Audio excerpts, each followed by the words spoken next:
Thanks for listening to the Herd Podcast. Be sure to catch us live every weekday from 12 to 3 Eastern, 9 to noon Pacific on Fox Sports Radio and FS1. Find your local station for the Herd at foxsportsradio.com or stream us live every day on the iHeartRadio app by searching Herd. Now let's get this party started. You're listening to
It's really funny. I've noticed this with social media. Men, I'm not going to speak for women. Men struggle admitting they're wrong.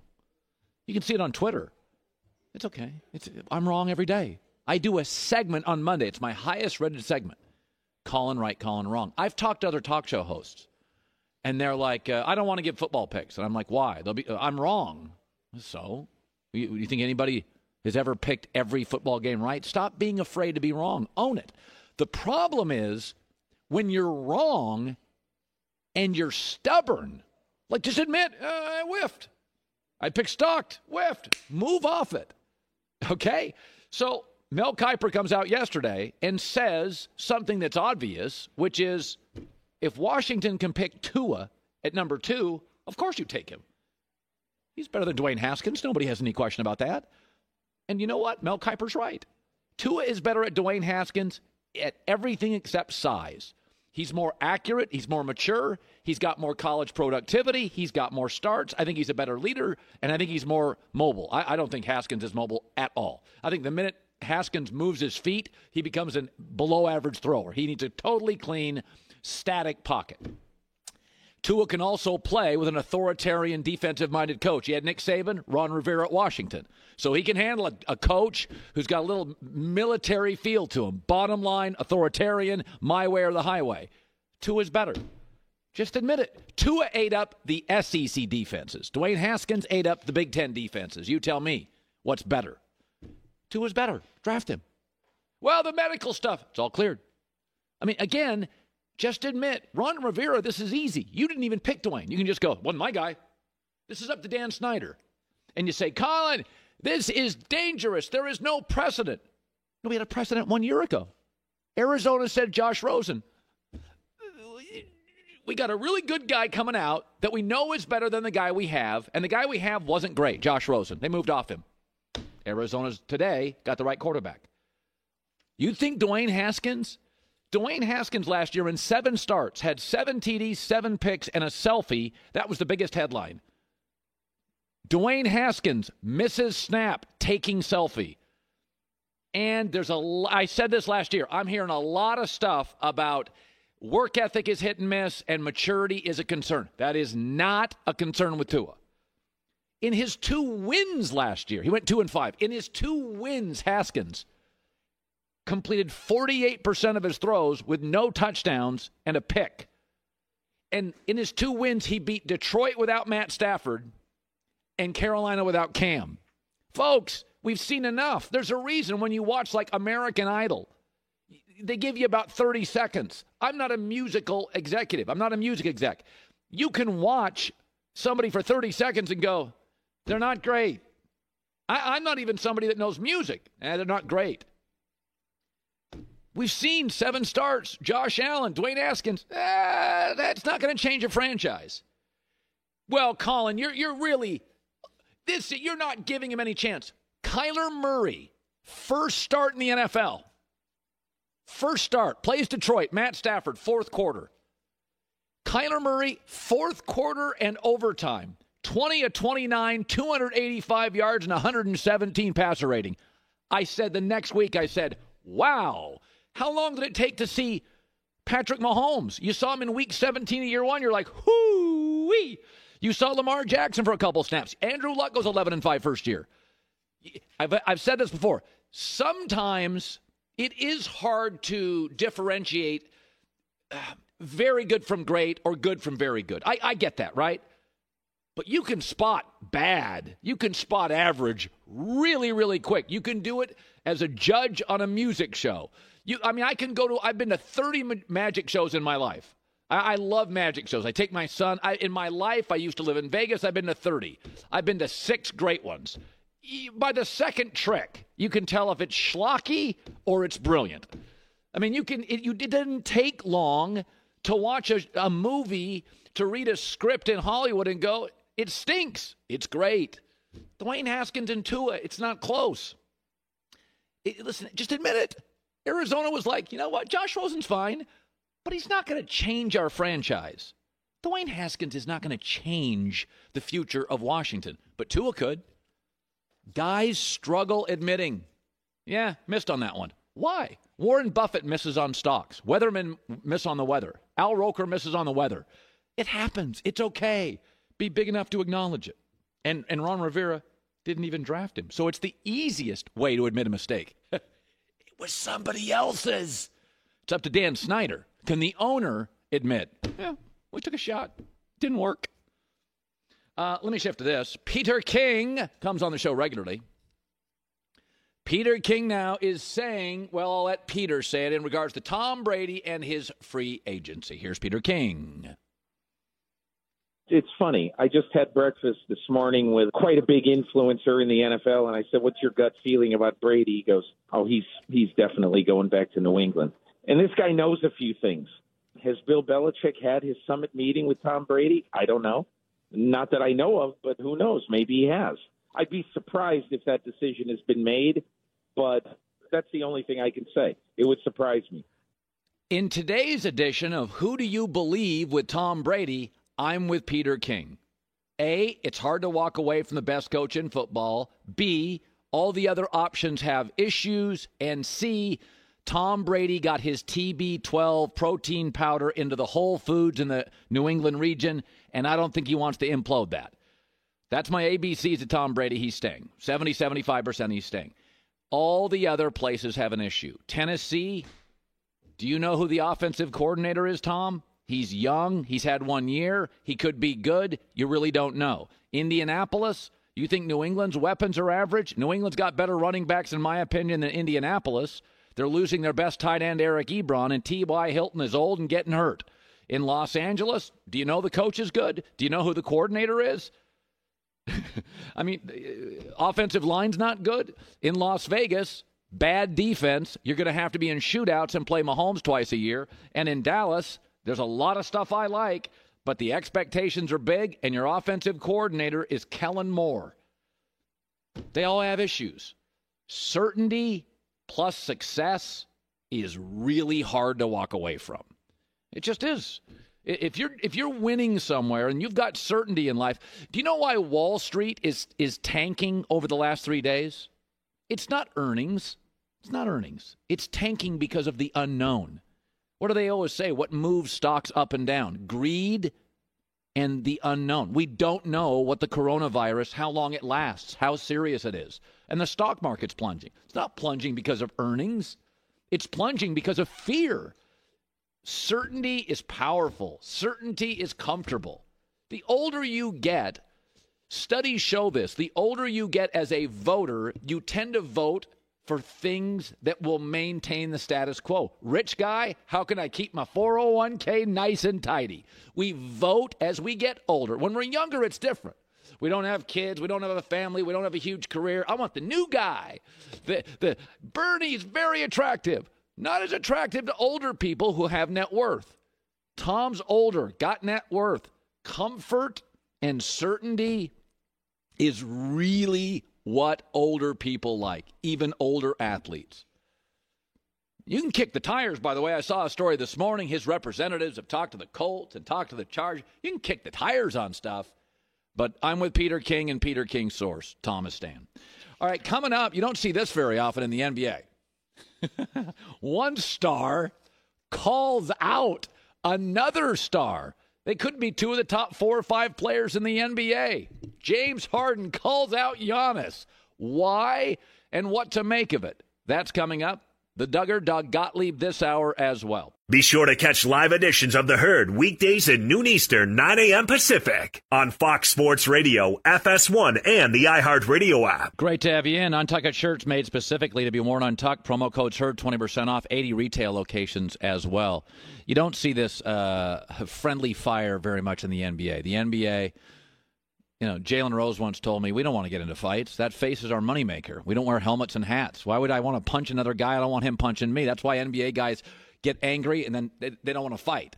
At least not current NBA guys. There's too much money to lose. So very rarely do you have a star ripping another star. It's the elevation of stars. They're all doing well. There's no reason for friendly fire. But James Harden was snubbed by Giannis of the Bucks during the All-Star team selections. Giannis said, I want a guy who can pass more. Kemba Walker's not as gifted as James Harden. That's not to say he's not a better team player, but he's not as gifted. And James Harden fired back talking about Giannis, who will probably beat out James Harden for the MVP. Here's James Harden. When it's all said and done, they'll appreciate it more, but I wish I could just run and with 7 feet and run and just dunk. Like, that takes no skill at all. I got to actually learn how to play basketball and how to have skill, I take that any day. Well, that's kind of a shot. Giannis has plenty of skill. Giannis has developed his game and worked very hard. Here's the way I look at James Harden. So there's 2 types of surgeons. Surgeons that save lives are in one classification, very respected. And then plastic surgeons. They make you hotter. They get rich. Those are 2 different types of surgeons. There are 2 different types of, attorneys. Those that fight injustice, those are the legends. And then those who are personal injury attorneys and they have billboards on the freeway, they get rich. They're viewed differently. There's 2 types of actors. Daniel Day-Lewis, real thespians. And then there's The Rock or Vin Diesel, and they get rich. It's nothing against him. I've watched Rock movies. He's a great guy. But they're viewed differently. It's the same in the NBA. There's winners, Michael, Kobe, Shaq, Duncan, Steph, KD, where stats aren't that important. I mean, if stats mattered to Steph, he wouldn't recruit KD. If stats mattered to KD, he wouldn't go play with Steph and Clay. There's that category. And then there's the other category, and Harden and Westbrook, Derrick Rose are in that. They kind of care what their numbers are. Kobe Bryant told Harden, bruh, you're not going to win titles like this. This is, you cannot sustain this kind of ball-centric offense. You can't do it. You just don't have the energy. And we've seen proof that James erodes. And we also know this style, you don't get the calls in the postseason. Refs swallow the whistle. You are not going to get those calls. Refs want to step out and let the game be decided by players. We've seen this now year after year after year. With Westbrook, he doesn't get the calls he does in the regular season. He unravels. We've seen it with Harden. He gets very frustrated. So it depends on what kind of attorney you want to be. By the way, they both can get rich. The fight the injustice guy or personal injury. We need personal injury attorneys. I'm not saying we don't need them. There's 2 types of actors. There's Daniel Day-Lewis. We need action stars. We need somebody to do the Marvel comic stuff, right? We need that. Those are real. There's a brand there, and we need 2 different, surgeons. Some plastic surgeons, it's not all enhancement. Sometimes it's to fix a jawline or to fix a nose. But there's 2 classifications here, and James right now is in the other classification. He's looking at numbers. He's looking at stats. Do you know how LeBron James has left? I'm just going to throw a number out. 7,000 points on the table. LeBron James could score 38 a night for the last 10 years. He's got 1 scoring title. LeBron's got 1 scoring title. He could have been the scoring champ probably 8 of the last 10 years. It's about winning for him. Magic Johnson left so many points off the table. When Magic was asked to play center as a rookie in the finals, he had 42. Magic could score, but Magic had Kareem, and he wanted to win titles. Steph, KD are leaving points. Lots. Kevin Durant, his efficiency went up, his shots went down. Steph Curry's all about titles. Why in God's name, playing next to Klay Thompson, would you go and recruit Kevin Durant if it was about points? You got to make a decision on that. James Harden could certainly move into that category, but he's going to have to tweak his style. He can't be as ball-centric. It can't be about him. He can't be worried about stats. But right now, that's the classification he's in. He's more personal injury attorney than fighting injustice attorney. Okay. By the way, those personal injury guys, they're very happy with their lives. They get more time to play golf, probably less exhausting. Money comes to you more than you seeking it, and there's a fine life. But you can't complain that I'm not getting respect. You got billboards on the 405. That's the choice you've made. You're doing action movies, not My Left Foot. That's the choice you've made as an actor. You make those choices, be happy with those choices. But James has made a choice, and it's going to be money, points, give me the ball. That ain't win. That ain't winning you games in May and June. Win you accolades in the regular season, not winning titles. Kobe was right. You can't win it that way. Joy with the news. No. Turn on the news. This is the Herd Line News. I feel like this has become like our story because we're so confused about what the Bears are doing. So they said they're committed to Mitchell Trubisky next season, but that doesn't mean they're not going to look at other quarterbacks to help him out. There's reportedly a strong sense that Chicago will look into bringing a veteran quarterback with extensive starters experience in. The hope is that another quarterback will push Mitchell Trubisky to get better, but not necessarily replace him. First of all, I think this is exactly what you do. The one I'm going to throw out to you is if Tampa made the decision to move off Jameis, if I'm Oakland or Chicago, I bring Jameis in, mistake-prone, but a big arm. I like this idea. I couldn't disagree more. This is a disaster of an idea. Why? If you're going to stick with Trubisky, he's young. This is the year. You've got to see if he takes a step up. What do I always say? If you have more than one quarterback, you have no quarterback. So if you bring in someone like Jameis Winston, Jameis is also not he's not Ryan Fitzpatrick. Jameis could be the starter there. So now all of a sudden you have a quarterback battle. That's a disaster. That's the last thing that you want. Well, you want to see what you have with Mitch Trubisky. Do you think you can win the Super Bowl with Mitch Trubisky? Absolutely not. Okay, so let's just do it. I don't think I could win it with Jameis Winston either, though. Well, I guess my point is, if you bring somebody in and Trubisky is threatened, you got the wrong quarterback, don't you? Or maybe... Well, yeah, yes, of course, but that's my point. Now, if they're bringing somebody in who's going to teach him how to be a pro or something like that, like someone like a Ryan Fitzpatrick or something, and I'm just saying because he's like a journeyman guy that's kind of played that role before, then I guess that makes sense. But shouldn't you just have a good, strong backup? I don't see the point of bringing someone in who could possibly replace him because while it might push him in camp, it's also going to make fans interested in possibly replacing him. Oh, I know. You go to 2-game losing streak with Trubisky. That's not good. You're right. And that's, I mean, we're going to assume that's going to happen. So, like, that doesn't solve your problem of trying to find out what you have with Trubisky. I have made my decision up on Trubisky, and that is he's completely limited. Right, me too. Well, I'm ready to move off. Right, but we don't run the Bears. So, like, the Bears are sticking with him. Well, I know. I think they know the truth, but I think they have... I think Matt Nagy has done a remarkable job to go 19-10 in 2 years with him. I think it speaks to how gifted Matt Nagy is as a play designer. Yeah. But you and I both, we have eyes. We watch this.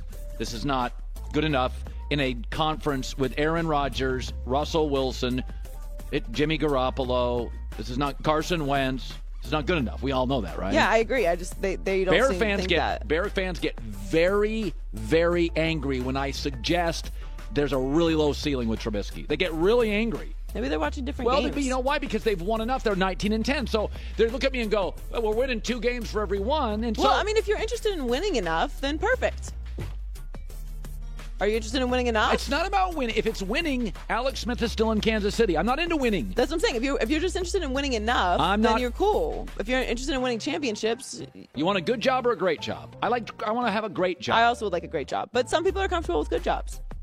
Well, I'm not comfortable with Trubisky. Okay, he's 19-10. I think if you had Mahomes in 29 games with that defense, you could be 24-5. I'd be much happier with Well, that. I mean, I think Mahomes is a stretch. Mahomes is the best quarterback in the league right now. But I think you need to do better. Carson Wentz? Yeah, you need to do better. So I'm very interested to see what you think about this. So Joe Burrow could face some comparisons to Baker Mayfield if he's taken as the number one pick to a team in the same division. No. I think you think Joe Burrow is a better prospect than Baker Mayfield. Yes, I do. I think Joe Burrow's absolutely a better prospect than Baker. Well, he says he admires the way Baker has stayed confident despite all of the pressure of him being the first pick. Don't love that. I really admire Baker's mentality. He, coming in, if you're the number one pick, the team that's picking number one is there for a reason. So you're going to have to come in. There's going to be ups and downs, and you just got to stay steady through the process. The thing about the confidence, I think it starts in preparation, and I'm really confident in my preparation. I feel like I prepare better than anybody else, and that's why I'm so confident, because I feel like I know what's going to be happening on Saturdays before it happens, and then hopefully I can carry that over to Sundays with the help of the veterans and the coaches that are there. I'd like to say once again, because you millennials have grown up in a world where everybody gets a ribbon. They're not millennials. They're like Generation Z or something. Okay, Generation Z people. Because I'm a millennial, and they are much younger than me. Okay. He's a good prospect. This idea that I hate Joe Burrow. Joe Burrow is a better prospect than Jameis Winston, Marcus Mariota, Baker Mayfield. Yes. You can make an argument on just the ability to throw the ball. I could make the argument he's a better prospect potentially than Sam Darnold, who I like. He's a better thrower of the football than Deshaun Watson, who I like. I'm just saying we have put him in a category that is like the two guys that are coming out next year, who I think are A-plus prospects. Andrew Luck was A-plus. I think we've taken a leap because he played for the most gifted college football team perhaps in my life. Well, I was thinking more along the lines of what you thought about him saying he likes Baker's mentality. Well, I mean, they do have a similar path, and that they both had a transfer, and they're both chip on the shoulder guys. And I do think that there is something to that. Like you don't like that he's been elevated off of 1 year. Yes, he's the oldest quarterback by 2 years. That was the Baker issue where I'm like, you're closer to your ceiling. As a talk show host, let's not use 25, let's use 35. At 35 as a talk show host, you're closer to your ceiling than you are at 25. If I hear a 25-year-old tape, I'm like, he's pretty good for 25. He's not there yet. I just talked to a kid the other day in North Carolina. As a quarterback, when you're 24 out of college, fifth year, you're closer to the ceiling than Sam Darnold at 21. So if you're making maturity mistakes or mistakes at 25, I'm like, you should kind of be over those. I don't think Joe Burrow's immature at all. No. I'm saying is if he comes into this league and he's making mistakes, I would give the younger quarterbacks more. Yeah, I can understand that. Again, yeah. I'm much higher on Burrow than you are, but yes, I also think that because he's going to the Bengals, if his career doesn't end up panning out the way that I think it will pan out, it's going to be the Bengals' fault. That's my caveat for everything I'm saying about Joe Burrow. So finally, the Lakers got a huge 116-86 win over the Warriors last night, despite not having LeBron on the court. And Anthony Davis told Spectrum Sportsnet it's encouraging they can still get wins even when they don't put up their best team effort. Yeah. It's still a lot of department that we can get better at, and that's a scary thing for teams, and a good thing for us that we're not even playing our best, at all times, and we're still able to get wins. Bron is, when he's out, he's taking away a lot of things that we do. So it's on all of us to make sure we try to fill those voids, and I think we did that tonight. Yeah, I watched a little bit of that game. Maybe it's just Golden State's awful. Can I say that? Is that fair? Well, yeah. I mean, they only led by 2 points at halftime. I know, but so they turned things around the second half. Golden State's roster right now it's awful. Yeah, and Draymond got ejected in the second quarter after two technicals in 11 seconds. That's 14 this season. Automatic suspension is issued at 16. Oh. Yeah, I mean, obviously we know what the Warriors are this season. I told you I bumped into Draymond at the fight. Yeah, I saw him there. He likes us. He came over and he goes, "You guys support me on the show." And he's 6'7", so I said, "Yes, Draymond, all the time, every issue." I think we're very supportive. I think Draymond plays a huge role in what the Warriors are. Absolutely, he's the Can't expect Draymond to carry the team. I told him, I said, "You're the bouncer at the nightclub. Got to be a tough guy in every nightclub. You're the tough guy." Vogel has said that LeBron's status will be reevaluated on Saturday before the Memphis game. He'll by the way. play. Just an update on LeBron. He'll play. You think so? Yeah, I think he wants to play the guys again, flex again. Joey with the news. Well, that's the news. And thanks for stopping by. The Herd Lie News. I got so much here with Doug Gottlieb, the Doug After Us, Fox Sports Radio, joining us because of Mercedes-Benz, the best or nothing. Probably drove one of those puppies all the way up from Newport, California. Just flew up the freeway, the 405. How are you, Doug? I flew up the 405, yes. Yes, and whoever decided to knock out the power on Pico so that the stoplights, which aren't normally lined up, are blinking red, I really appreciate you. The last 45 minutes of my life have been enjoyable. Yeah, that was happening at 5:50 in the morning, by the way, for whoever did it. So let me start. Let's just move into a basketball topic, because I'm going to keep you for 2 segments. Okay. And I said, there's 2 types of attorneys, fighting for justice and the guys who put billboards on the 5 freeway, personal injury attorneys. There's 2 types of surgeons. They save lives, and then there's guys that make you hotter, plastic surgeons. There's guys like The Rock, and then there's guys like actors who are real, true actors. Basketball players, Magic, LeBron, Steph and KD. It's about titles, stats. We'll give up stats. LeBron, as you know, has left 10,000 points on the table. I mean, he's been a scoring champ once. Harden, to me, falls into the classification of plastic surgeon over saving lives surgeon, which is I like points matter, me having the ball matters, scoring titles matter. And so when he rips Giannis, my thing is, James, this is mostly on you. You've made a choice with your style, and you're going to get rich and score a bunch of points, but we're not going to talk about you in 25 years. I think that's fair. Look, part of this all comes, it's the Rachel Nichols interview in which she allows him to respond to when Giannis was drafting for the All-Star draft, which, by the way, is amazing and a disaster all at the same time, right? Where you have to pick a guy and you got to come up with a line. And by the way, English is not his native language, so you kind of give him a little bit of a pass for I want somebody who passes, so I'm not going to take James Harden. Like, James Harden's actually a great passer. Yeah. He over-dribbles based upon how they let him play. But I'm going to defend Harden here. He's right. Giannis doesn't have a lot of skill. I mean, he's not a good shooter. And he's actually not a great passer. He passes because you have to collapse on him. The way the rules are set, the way they set their offense, they put everybody outside the three-point line, and he just uses his length and his angles and his dribbling skill and his ability to finish around the rim. You collapse. He's averaging 6 assists a game. For a guy who's averaging that many points with that many shooters is actually a really low number. He's not when people say skill, they do mean shooting. Like, shooting has become I always think ball handling matters too. But in the NBA, shooting is skill is code for shooting. It really is. I mean, when Kevin Durant 2 weeks ago said, "Hey, when I was in Oklahoma City, there wasn't a lot of skill around me." People are like, "Whoa, you got this guy." No. Skill means shooting, means space, and people don't respect that Giannis can't shoot. I know he hit 5 threes against the Lakers. He hasn't sniffed 5 threes ever since. He's not a great shooter. No, he's not. It's a work in progress. It's become better. He's a non-shooter who shoots, and now it's gotten to be where he's okay. He's below 30%, I think, from 3, but he has to do it to keep you honest. What James Harden needs to realize, though, is if he really wants to get the respect of his peers, he's got to play defense. I mean, this is what Trae Young is battling. Yeah. And this is what he is battling. Yeah. In that he's I think, as good an offensive player as there is in the NBA, maybe in the history of the NBA. Right. Because he can not only score at 3 levels, draw fouls, but also he's a great passer.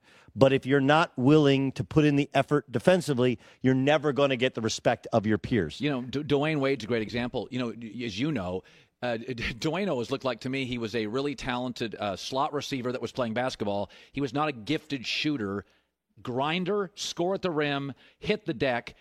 Dwayne Wade wasn't the most gifted, skilled player. I don't know if there's 5 guys in the league with more respect among their peers. Dwayne gave you everything on both ends. James, I find, who's highly skilled, yes, but there is sort of an eye roll because of the choices he makes defensively. Yes, and then offensively, his need to draw fouls in order to be great, he's got to get a whistle. His style of basketball is only good if he gets a whistle. Does that explain why in the postseason yes, because the whistle changes. Yeah, it does. And he struggles to change with it. Dwayne Wade had that ability. He couldn't shoot. He was not a very good shooter, but he would make it when it mattered, right? He had the competitive greatness. Yes. You're like, man, bad numbers. You're like, oh, no. Yes. That's what Dwayne Wade was. Whereas I think everyone agrees that James Harden has an incredible amount of skill. It's hard to watch with all the dribbling. Yeah. It's hard to watch with the throwing the head back, to draw a foul, which he didn't invent, but he has perfected. Yes. But I think if you want respect from your peers, NBA players, basketball players always respect, hey, not only am I going to score, but then I'm going to guard the other team's best player. And they hide him. And honestly, Steph has battled with that. This is a very good point. And what happens is people say, well, deflections and steals, that doesn't make you a good defensive player because they put you on the worst offensive player and they hide you, and you're the only guy who won't switch. We're going to switch everybody except with Harden. Switch everybody except with Steph Curry. And everybody else has to pick it. That's why Kevin Durant, that's why he was so needed in Golden State. They didn't just need a scorer. Yeah. They needed somebody that could defend multiple positions to hide Steph Curry so that Steph could be otherworldly at the other end. Yeah, I always thought Durant's a tad underrated as a defender. The effort is there. It wasn't always there in Oklahoma City, but that was sort of by design, right? By design, Oklahoma City, they had Steven Adams. They had Andre Robertson. Russell Westbrook gets respect as a defender. He doesn't really play much defense in the regular season, but he's good defensively. So he could Kevin could get away with it when he's in Oklahoma City. When he got to Golden State, they demanded it. They demanded it, and they said, look, if you want to be a superstar, if you want to be the best player in the league, you got to do it at the defensive end. And that's why Kawhi has the respect of the league. That's why LeBron had the respect of the league. He's not doing it on the ball like he used to now. Now he's doing it as kind of the center fielder defensively. But until you do it at the defensive end, you won't earn the respect of the guys that matter. They don't really care what fans think because fans look at box scores. Players understand who actually plays at the other end. Doug Gottlieb, going to bring him back. A lot of football stuff to talk about. Want his opinions there. Be sure to catch live editions of The Herd weekdays at noon Eastern, 9 a.m. Pacific. All right, Doug Gottlieb joins us. Doug, Arizona, and this is not easy for men, professional football men. We made a mistake on Rosen. We're going with Kyler. I think they're pretty happy today. Dwayne Haskins, from everything I've heard, there are work ethic issues. Urban Meyer, who coached him, said he's not ready to play in the NFL yet.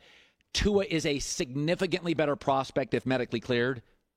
Should Washington bail on Haskins? I definitely think they should consider it. I mean, a lot of it comes down to medicals. Now, some of the world overreacted because I tweeted yesterday that a source close to the old staff, not the new staff, the old staff, told me that they were so befuddled by his inability to simply call a play that they asked themselves, is he dyslexic? Right? Because he's not dumb. He's actually very bright. 25 on the Wonderlic is not otherworldly, but better than Richard Sherman. Yeah. And they just couldn't figure it out. Yeah. Doug Williams, a former Redskins quarterback, has said, hey, he's got to figure out how to lock it. The stories where it's about work ethic and about ability to understand the concepts. Additionally, he's not a great athlete. No, he's not. He's not. He's a thrower, not an athlete. He is less athletic than Eason from Washington, who we're calling Joe Flacco. He runs a slower 40. Right. So, yes, I would consider it. Now, the problem with it is you got Chase Young there, and if Chase Young's as good or better than Nick Bosa, I don't know how you pass on that. That's hard. Everybody wants an edge rusher. But here's the amazing thing about Arizona. Let's give Steve Keim a little credit. As you said, he's admitting his own mistake. His own mistake. Right. This is what usually happens in the NFL, where a new guy comes in. Ron Rivera's like, those old other guys, they were idiots. I know everything. Here's a new quarterback. It's way easier for Ron Rivera. The other factor is, and I had a great discussion with Ron Rivera on air and off air, and he swore that Dan Snyder laid it out for him. He's going to let him run his football thing.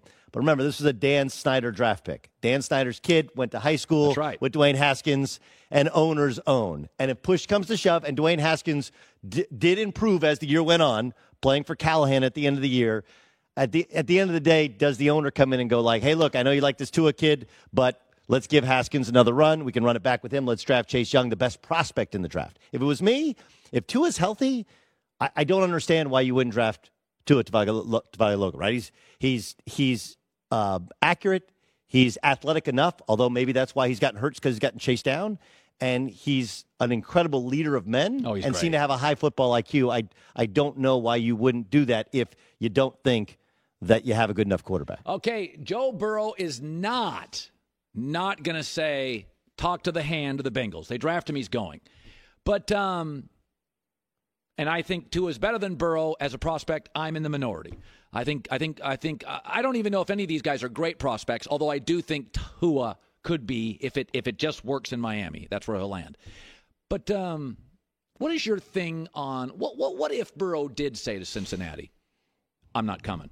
Well, here's the misconception about the Eli Manning thing. Okay, first, Burrow's mistake was that he was saying all these things. When Eli pulled an Eli, okay, which is the John Elway or whatever, Eli never said anything. Yeah. Okay, Eli never said a word. There's no quote from Eli Manning saying, "I won't play for the San Diego Chargers." The brilliance to Eli Manning is he's always put on the happy face and then let everybody else handle the dirty business, right? Right. Which is what Joe Burrow should have done. And because there was a backlash, there's no doubt that the Bengals picked up the phone, called his agent, and said, "We're picking him, and we're not trading it." But the Bengals should at least consider trading this pick because, as you pointed out, it might be overvalued here a little bit.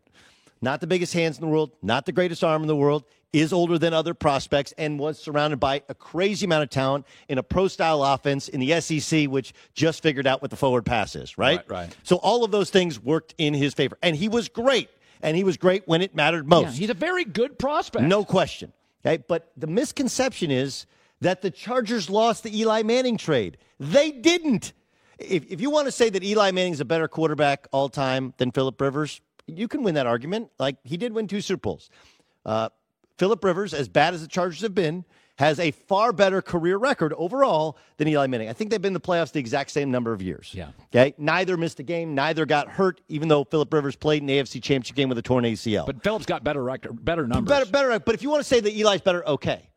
If we look back to that trade, the Chargers also got Nate Kading, who was a 2-time All-Pro kicker, and Sean Merriman, lights out, Rookie of the Year defensive end. Yeah. That's what they got for that's not a 1-for-1 trade. That's a 3-for-1 trade. And I believe that Joe Burrow would command even more on the market now. Oh, yes, he because would. people are giving up 2 first-round draft picks much more readily, and then some for lesser prospects. It is amazing, though, Doug. Joy and I were joking.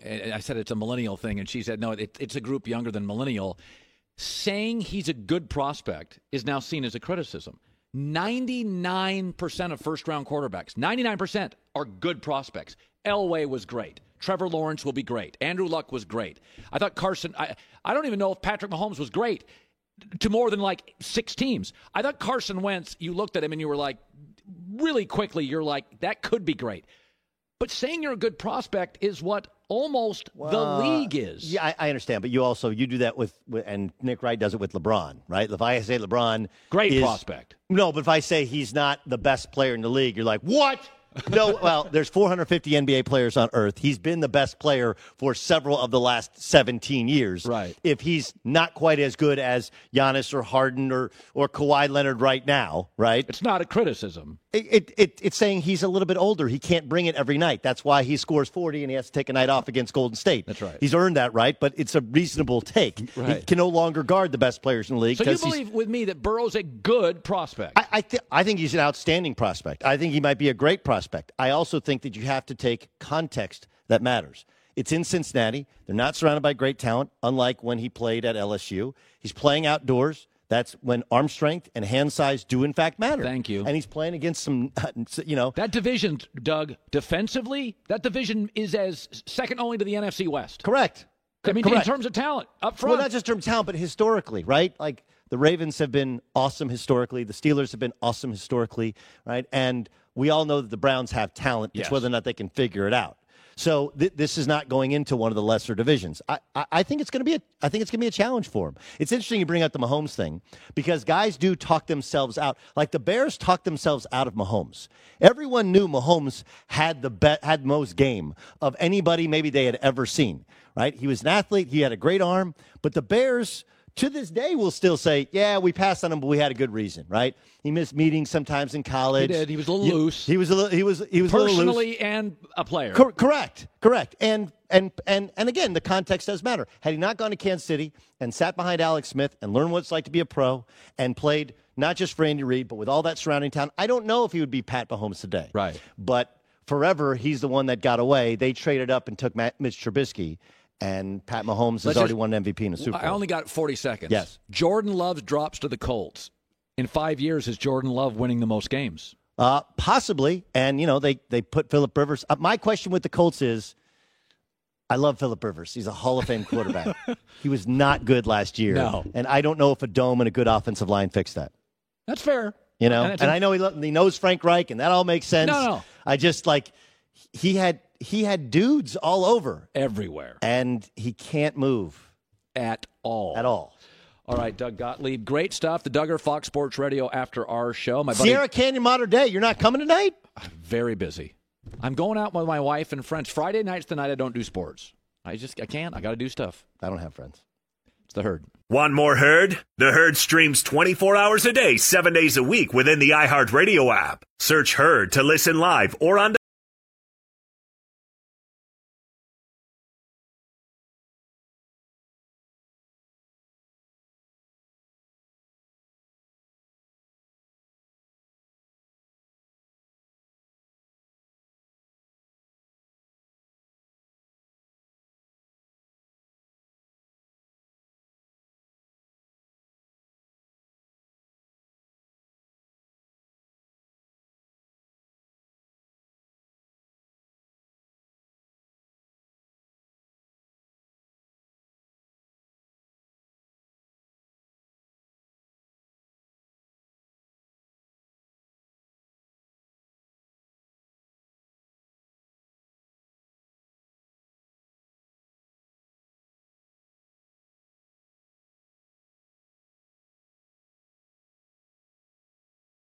And I think the home run derby is just like beer league softball. I love the home run derby. I know. Everybody does. I don't. But I do think this. People say Colin's into the draft stuff. I got to tell you something. I don't think I'm alone on this. I think this combine thing is addictive, and I think there's a lot of guys and men and women out there that watch it. I talk to buddies all the time who I don't think are into it. They're like, oh, my God, I love it. Oh, no. Everyone loves the combine. You just have a special, you yearn for it. Yeah, I love it. I like scouting. I like all this stuff. Right. So I saw this morning. Fox Bet, the Vegas people are all saying this. The Raiders, Tom's favor to go to New England. Number 2 is the Raiders now, significantly over Tennessee. So the Raiders plus 225, second best odds. I think I think the Raiders are fascinating. First of all, they've moved 3 times, and not L.A., Oakland, now to Vegas, and they remain a top 10 brand. 18 years, 1 playoff game. They remain a top 10 brand. In a corporate league, they're anti-corporate, and they remain a top 10 brand. Forbes magazine 1 year ago had them as the 12th most valuable franchise. Now, think about this. They have the poorest owner. They were coming off a 4-12 season. They're in the worst stadium. They put a tarp on the upper deck. They have a non-star quarterback. They've moved 3 times. They're the last NFL team playing in a baseball stadium or sharing a stadium with a baseball team, and they've had 1 winning season in 18 years. And Forbes says, yeah, the 12th most valuable team in the NFL. And that's over like New York teams, L.A. teams, right? So it's an incredible brand. And if Tom Brady went to the Raiders, I've said before, I think it's a weird fit. It would be outside of the Cowboys, though. I don't think you could argue this. It would be fascinating because, Tom Brady, you know what Tom Brady would have to do? He would have to do what pro wrestlers do. Hulk Hogan did this, a heel turn. Tom Brady is Mr. Corporate. He really is. A TB12 life extension. Tom Brady, TB12 would have to become a tequila brand. He would have to denounce avocados. He would have to grow a goatee, occasionally hang out in the Strip. Smoking would not be a terrible thing. So this morning I said to the staff, I said, just let me look at what Tom Brady would look like in Vegas as a Raider. And here's the picture. What is that beard? It would be, I'm sorry for the radio audience, it would be the high-speed car chase of the National Football League. You could not take your eyes off it. Remember the documentary Tom versus Time? This would be Tom versus authority. He would have to do, this is why I don't think it'll happen. It would have to be a complete and utter heel turn. It goes against everything he believes in. It just doesn't. Now, Vegas says, Fox Bet says it's number 2. Tom has built this reputation on class, refined. It's nothing against Vegas. I've lived in Vegas. It's a lot of fun to live. No state tax, fun, warm weather. Great facilities they're building. It's not against Gruden. Gruden's won a Super Bowl. It's not that. It is the brand itself it's like UNLV basketball with Tark. That's what the Raiders are. They're kind of off. They don't feel like a college basketball team when Tark was there. They weren't a pro team. You know, they're the Miami Hurricanes at their best. They weren't a college team, but they weren't a pro team. They were somewhere in between. That was Tark and UNLV. That's where the Raiders are. They're not a college team, but they're not NFL corporate. They're lodged somewhere in between a rock band, Kiss. They're rebels. They're rebels, and Tom's not a rebel. Mm-mm. That is some look. I think that's the Venetian. I think that means I go to Vegas too much. That is the Venetian. That is the Venetian. By the way, I've walked. God, that's embarrassing. No, it's very, very nice back there. I love the Venetian. Oh, it's beautiful. So, by the way, let me throw. I got a couple of other things I want to get to before I get to. You know, I'm going to do the NFL Combine thing. Let's just do the game. So the Combines this week, we had a camera out there all week. We had GMs of teams, we had scouts of teams, and I've said before, I love this. I'm not a scout. I have a bunch of sources who are scouts, and they all laugh at me because they know how much I love this. They know how into this I am. And by the way, I've been right a lot. You all fell in love with Johnny Manziel. I said, nope. You fell in love with Baker. I said, nope. You fell in love with Tebow. I said, nope. You fell in love with Vince Young. I said, nope. You fell in love with Jameis Winston. I said, nope. You know, I think sometimes when it comes to quarterbacks, I trust my judgment. I like Joe Burrow. I don't think he's going to be the star every scout now is predicting. But I thought it would be fun for our audience. Joy will give me terms used by the scouting community. These are terms used, and I have to figure out if it's legitimate or you guys are just making crap up. So we have a little making crap up music, John. Here we go. So you give me the term. It's called phrasy or crazy. Okay. Body catcher. Phrasy or crazy. You'd prefer guys catch with their hands, although I would argue there are lots of times in football that a body catch is fine. I'd say body catcher is probably a real phrase. It is. It's phrasy. A receiver who pins the ball against his body instead of catching with his hands. There's an old cliche in football, you got to catch with your hands. Not all the time. There are moments when contact is coming that you're probably better. Julian Edelman. It's not great to catch with your body. No, but there are times Julian Edelman will do this when he's going to get smoked. Yeah. You catch it with your body and you just have protect less control. Yeah, you protect the ball. Bubble butt. Phrasy or crazy? Bubble butt's a term. Here's the thing. It's a term for a lot of things. I've heard bubble butt used all through life. I've never heard it used by NFL scouts. It is. Phrasy, an offense or defensive lineman with a powerful lower body provides speed and explosion. Okay, I've heard bubble butt. My scouts have never said it to me. Glute muscles, those squats are important. Yeah. Cow on ice. Yeah, I've heard that one from scouts. Phrasy, it's a player with no balance who spends a lot of time falling and getting up. Yes. That's a great term, actually. Cow on ice is used often. It's also a Swedish term, I think, originally, but scouts use it. Crab claws. Well, there's alligator arms. That's a receiver that doesn't want to go over the middle. Or someone who doesn't want to pay a dinner. I've heard alligator arms. I haven't heard crab claws. It's crazy. It's not a phrase. So it's just, you made it up. Yeah. Dancing bear, phrasy or crazy?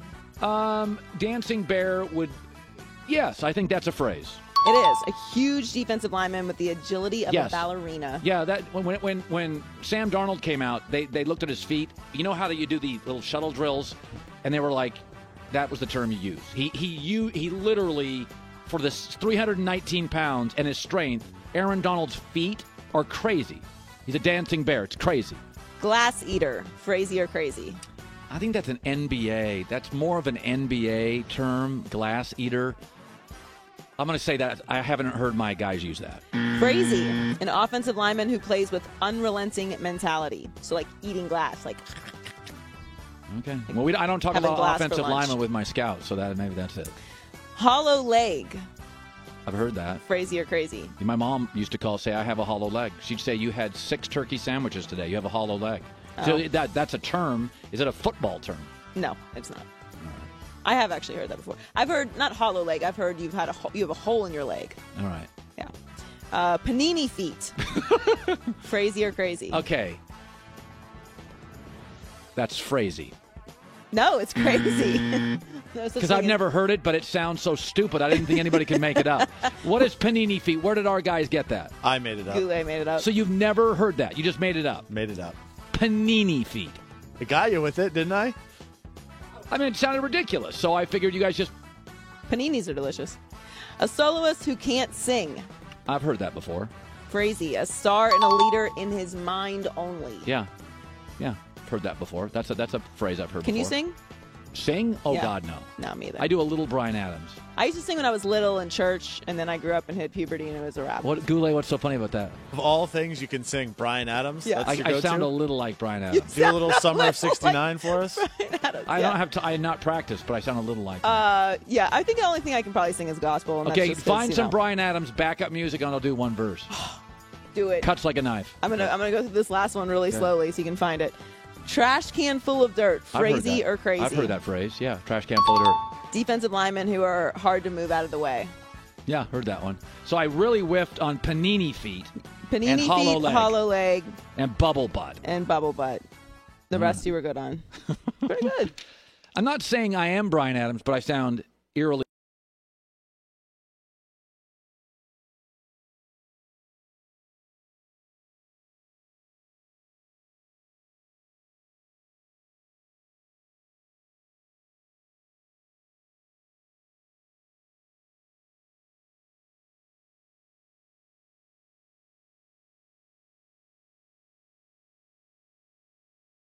Cheating Astros instead of mocking me.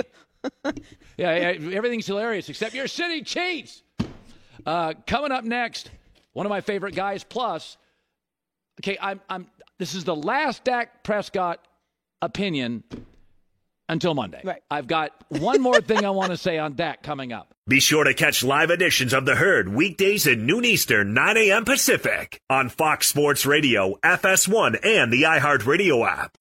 Available now from iHeart, a new series presented by T-Mobile for Business, The Restless Ones.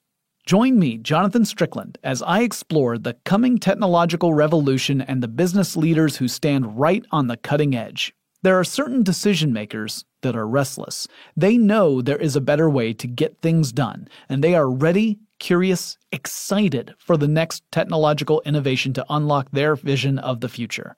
These restless ones are in pursuit of bigger, better, stronger. They seek new partners, new strategies, new processes. They pursue innovative platforms and solutions to propel their teams, businesses, and industries forward. In each episode, we'll learn more from the restless ones themselves and dive deep into how the 5G revolution could enable their teams to thrive. The Restless Ones is now available on the iHeartRadio app or wherever you listen to podcasts. Tonight, John Cena is back. The man, the myth, the legend joins the superstars of SmackDown as he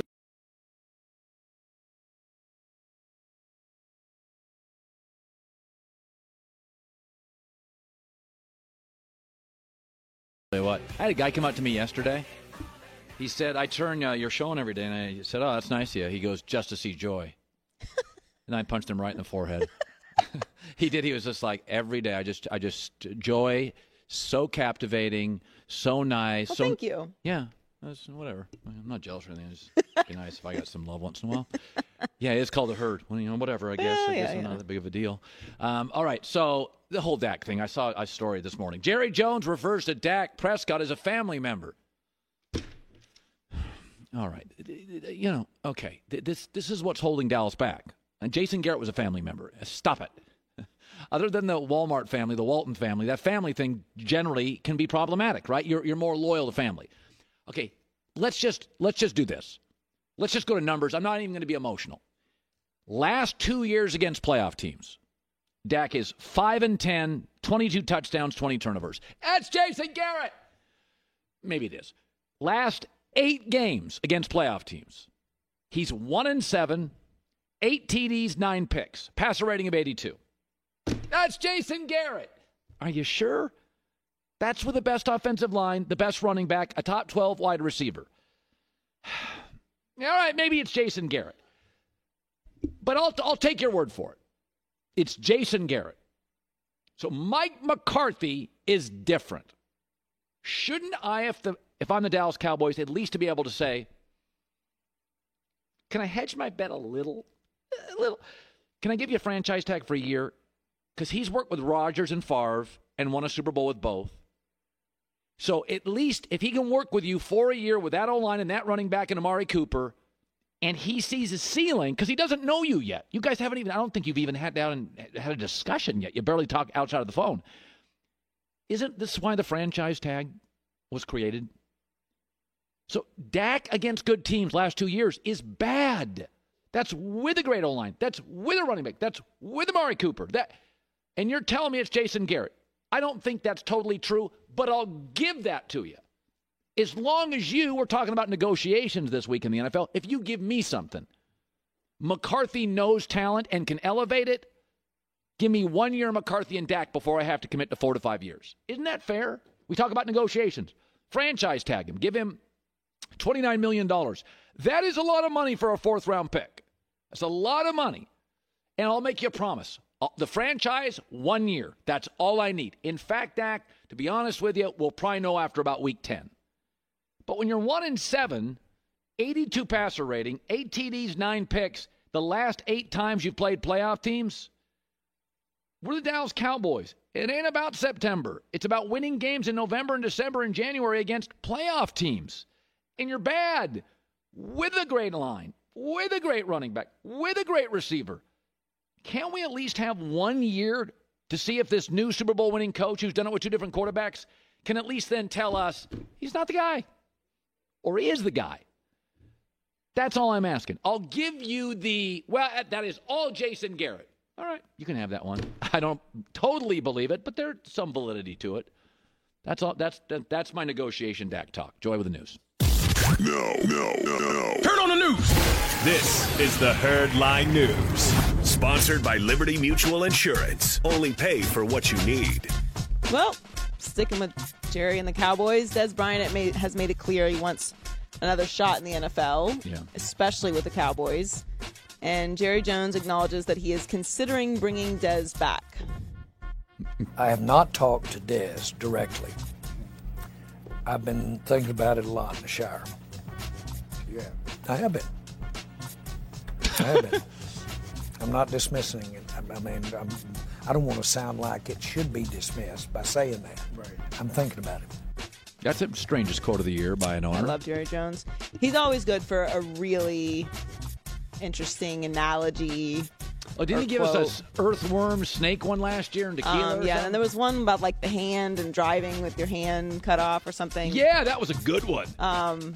This is another one. So he's thinking about it in the shower. Hey, listen, it sounds funny, but I do a lot of thinking in the shower. Do you? I don't. Oh, I practice all my big conversations in the shower. You do? Yeah, I can just visualize it. So you talk in the shower? Well, I like meditate in the shower. That's like my space. Wow. Like it's really hot. I get super, super hot water, so it's like really steamy. And then like that's where I do my stuff. So yeah, I mean, I guess, me and Jerry Jones is a billionaire, so we're doing something right. So you do I'm not a billionaire yet. So you take like 4 or 5 10-minute showers? 10 minutes? Huh? No, like 20 minutes. What? Yes, what do you mean? Every day? Twice a day. How often do you shower? Listen, my cat stares at me when I shower. But you probably do you so use I like try to one, get out of do the you shower use like one product in the shower? No, I do hair. I do body wash. Yeah, see, I have. And then I have something I do on my face. And it takes about 90. I'm in and out in 2 minutes. Absolutely not. No, it's really? a whole process. Yeah. Can we do that, Goulet? Do you shower? Is the over under on shower time over 3 minutes or under? I'm 250. Why are you guys looking at me like I'm strange? How long do you guys sit in the shower? I had a stepdad that wouldn't let us waste water.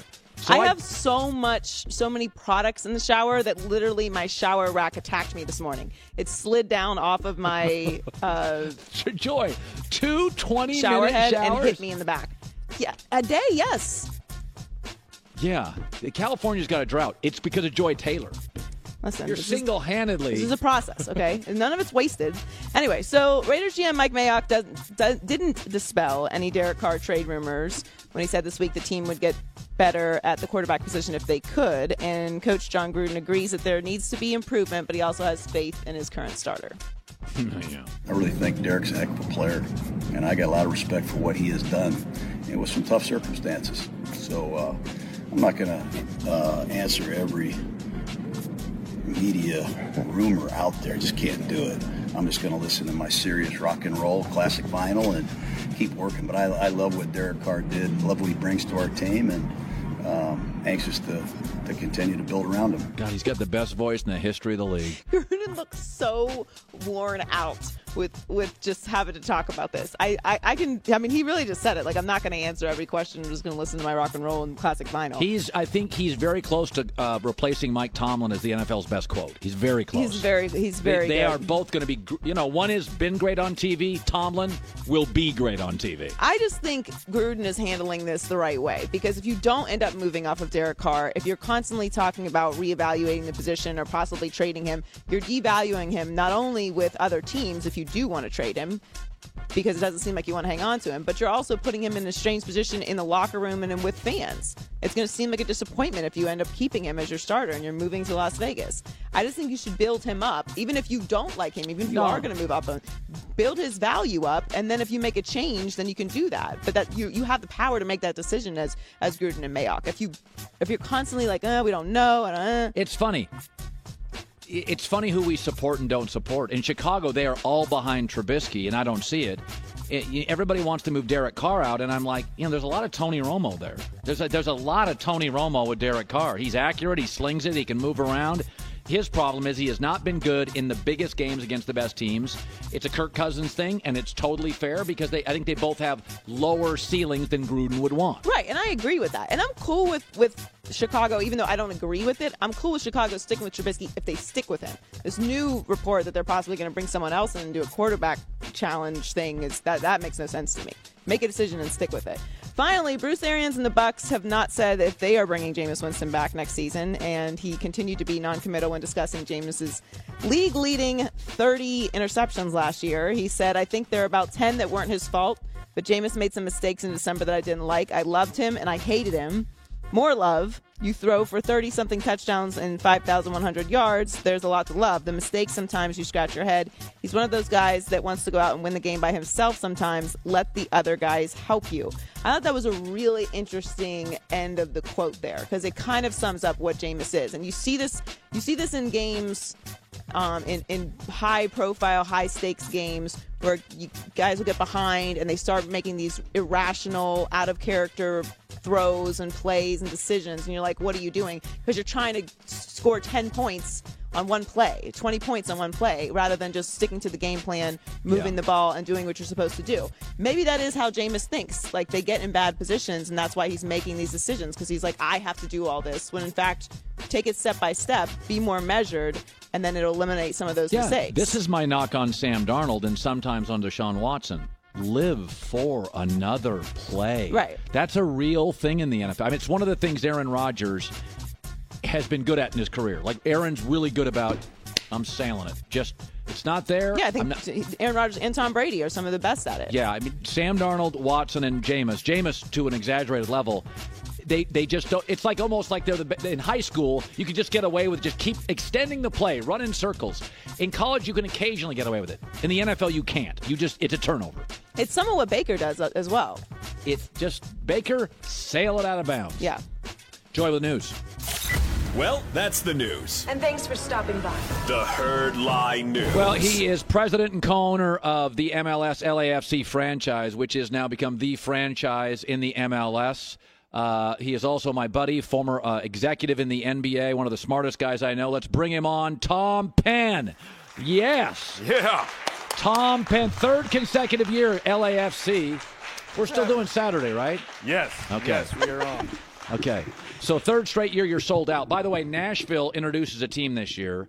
Right now in this league, MLS, and Miami. Atlanta and Seattle are massive crowds. Yes. It shocked the world on Atlanta. The South likes soccer. So Miami, David Beckham's team, and Nashville are introducing new teams. And the prediction in the league is Nashville is going to be the next Atlanta, Seattle, and 48,000 people. Be honest, in the league, were you shocked when the South not only liked the sport, loved the sport? That many people, yeah, when it became that big 70,000 people. If you look at Atlanta's statistics, they're like top 10 globally in attendance because the building's so big, right? It's awesome what's happening in Atlanta. And in the Deep South, you know how that's kind of a college football. It's all college football all the time. But, yeah, everybody, including, I think, if they're honest, everybody was surprised at the amount of fervor with that many people in that market. Yeah, I've said this before. It works in Kansas. The markets it works in, we would know it would work in Seattle, which in international markets, New York, Los Angeles. It's you guys sell out every game. I've said before, I'm a season ticket holder. It is the best single season ticket in Los Angeles, and I've told you that before. Yeah. It is I have friends fighting for my tickets, and it's fascinating. I got Nomar Garciaparra behind me, Will Ferrell up there. It's crazy. Yeah. It's just an insane. It feels very German, very European. It's loud. It's crazy. It's nuts. But it is remarkable to watch it hit in Orlando and Kansas City and Atlanta. And I guess my question now is with the MLS, what's the next step? You have clearly academies that work, cities that work. Your stadiums are smart. They're refined. They look, unlike baseball, I don't see empty seats. It's like a bar I want to walk into. What is the next step for the league?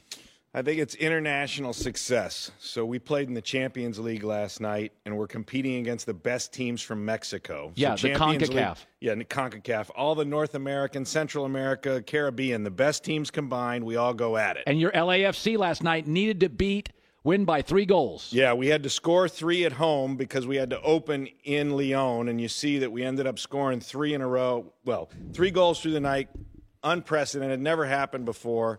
It was a beautiful night. Vela slots this one in to tie it. He's the MLS MVP. And then Rossi scores this ridiculous goal where he hits this floater. Look at this. Watch this bang, bang off of the post in. It was just spectacular. So we need, as a league, as soon as we win Champions League, and because no American teams ever won it, it should flip a switch, and we should be viewed. Our brand of football is a beautiful brand of football right now, and it'll capture people's attention, particularly with the star power we have. Yeah, for folks who are wondering, the English Premier League, the EPL, is certainly the most profitable. It's the most financially successful. There's La Liga. The Spanish league is very good at the top, average. There's the German league. German league's solid top to bottom. Yeah, maybe not as great at the top, but better at the bottom. So what you want to do is create this league that on an international level, can it be a top 6-7 league? That's kind of the goal for you. You win the championship cup, you feel you're there. Yeah, we're already in the top 6-7 for sure, but the trajectory for the league is up because of the power, the might of the American marketplace. I mean, nobody does sports better than America. We all know that. And the world's game it's arrived in the world city of Los Angeles, and it's on a rocket ship in America. And the rest of the globe knows it's coming because there's so much wealth and business sense and just organizational principles, rule of law. All that in America is different than a lot of these other places. I want to move. You were an NBA executive, and these are topics they're human topics. You're the Sixers. You have Embiid and you have Simmons, and they don't get along. You're an executive for them. My argument's always been it's become a shooter's league. Ben can't shoot, but he can get the ball to shooters, and he's less injury prone. Embiid's clearly today the greater talent. Have you ever been in an organization where you had 2 great players and you decided, you knew analytically it doesn't work? What do you go through? What in the marketplace, what would you choose and why? Because you want, like, Westbrook and Harden's fun to watch. That doesn't mean it's going to win in May. Yeah, well, the way I sort it and rank it is sort of all on role definition. Who's your best player going to be, and what do you want your best player to represent? So I believe that Embiid is the better, more talented player, to your point. I just don't know that he's your lead guy because you don't see a level of professionalism, a level of just bringing it every day, a level of representing specifically what you want. Think Steph Curry, the way he just defines exactly what they're about. He feels like Silicon Valley, the Warriors. He totally defines them. And his work ethic too, and the way he plays with joy, they all fall in line there, right? So I don't know that you can build.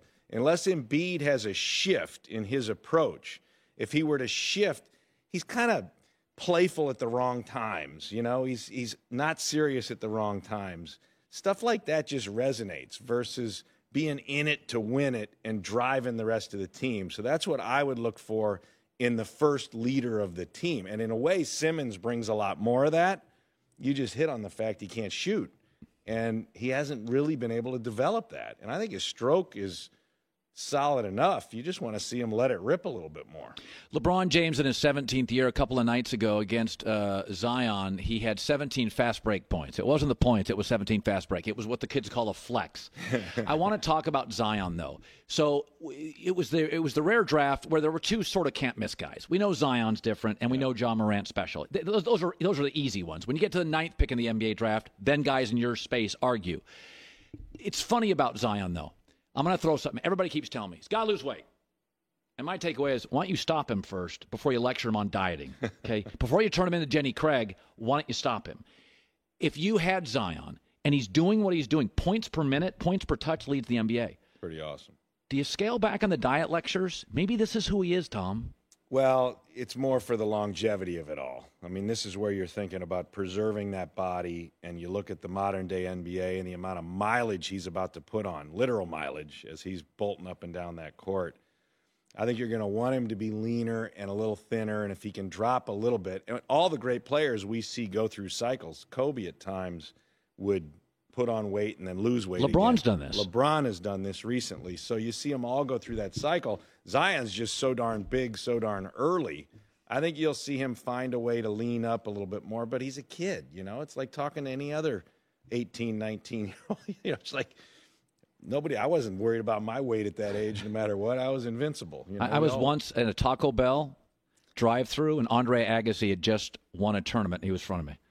And he's like, hey, I just won a tournament. I like Taco Bell. I'm like, okay, you're like 22 years old. What am I going to say? Exactly. Tom Penn is joining me. He's the president, co-owner of the MLS. Analytics are fascinating. And I'm a believer in I don't want to be tone deaf, but I don't want to be paralyzed by numbers. I'm dealing with men, alpha males, okay? You can tell me Serena Williams analytically. Serena Williams is a star, and I'm going to tread lightly when I'm dealing with stars. So in baseball right now, strikeouts no longer are a curse. Ground balls are a curse. So everybody's swinging for the fence. In the NBA, you can't shoot. You can only have one of those dudes on the floor. Clint Capella's a good player, can't shoot. He's out. In the NFL, we're seeing more 3rd and 3s, a passing down, not a running down. Does soccer have an analytic?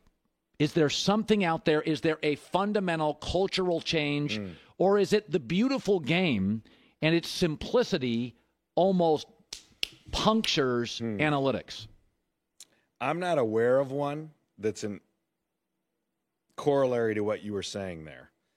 Because I've never heard one talked about. No, and this game's been around forever. And so there's a certain it's more about the rhythm, the tempo, and your style of play. What Bob Bradley, our head coach, has established is this get after you, press up on you, constant pressure in the other zone, move the defensive line higher, and create more scoring chances. He likes to attack through the middle, not from the outside looping it in. All those sorts of stylistic things, if you have the talent that matches it, you know, it's sort of like shooting threes versus playing a ball control offense in basketball. But, I mean, this is different. There's more purity to this, which is part of the beauty of the sport, is that it hasn't changed a heck of a lot. And I don't know of any analytical measure like you're talking about that's sort of flipping the switch. It's very interesting, though. When you were leaving the NBA, and you're a thinking person, you had a couple of your draft picks. I remember you talked to me about Kevin Durant. When I was kind of rolling my eyes, he couldn't bench 180. You're like, he's going to be a star. And I'm like, I know, but it's fun. So, but the analytics were starting. The smart people were listening. Yeah. When you jettison the NBA, did you ever think the three-point shot would get to this? Because it was on the precipice. Or was it there yet? Or was Steph not quite there? It wasn't there yet. No, when I left, it wasn't there yet. It was just starting to be talked about, the effective field goal percentage and the sort of more the analytical way of understanding a three really counts more than a two. And that, you know that just sounded stupid what I said, but you know what I mean. Yeah. It was like it was becoming embedded.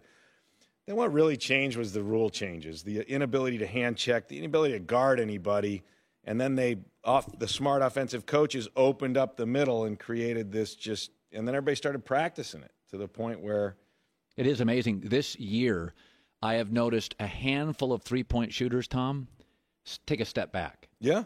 It was the 23-footer, and now it's often the 25-footer. Like, I've seen some three-point shooters. I saw Luka do this the other night, and I'm like, oh, Lord, is he closer to half court? Or, like, the great ones are moving back now. It's just because they practice them all the time, too. And it's really amazing. I mean, you ever try to make one of those? Yeah, have.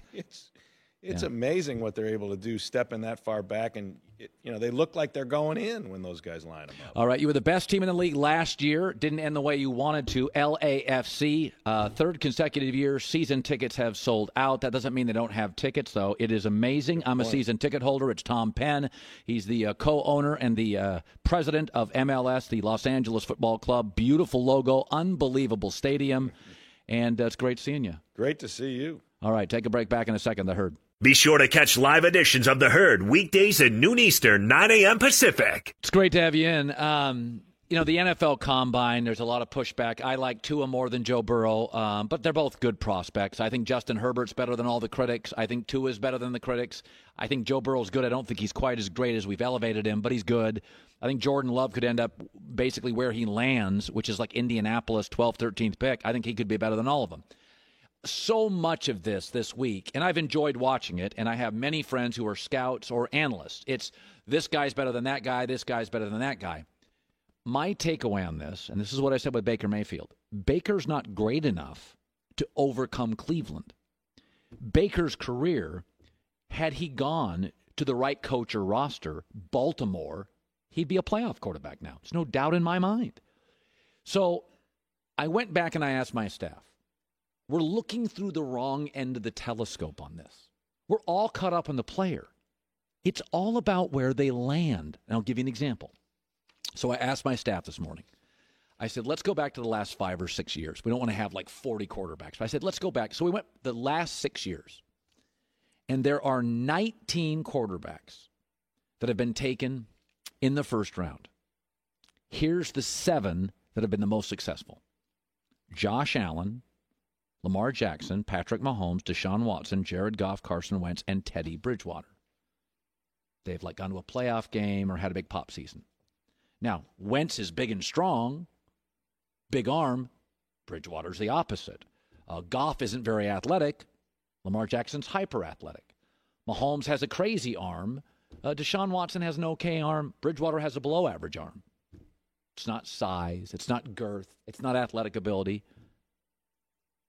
Where did those 7 quarterbacks go? Sean McDermott, good coach. They were a playoff team the year before Josh got there. John Harbaugh, Andy Reid, Sean McVay, Doug Peterson. Mike Zimmer came in with Teddy Bridgewater, one of the top defensive guys. And then there's Bill O'Brien, but I would argue Deshaun came into a very nice roster and a weird division.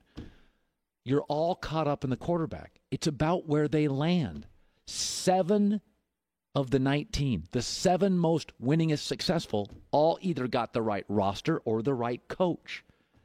Didn't matter if they were tall, short, big arm, small arm. You can't overcome crap. If you start looking at Josh Allen's a great example. So Josh Allen, let's just deep dive on Josh Allen. Josh Allen, in his last year at Wyoming, played in a bad conference. He faced Oregon and Iowa out of conference. He was dreadful against both. Against Oregon, he was 9 for 24 for 64 passing yards. He got destroyed. Against Iowa, he was 23 of 40 for no touchdowns, 2 picks, and got destroyed. And yet he went to Buffalo and won. Why? Because he went to Sean McDermott, who's considered one of the best coaches. They also hired recently with McDermott a top GM.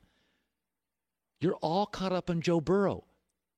Carson Palmer told you, you can't overcome Cincinnati. And Carson was a better prospect than Joe Burrow.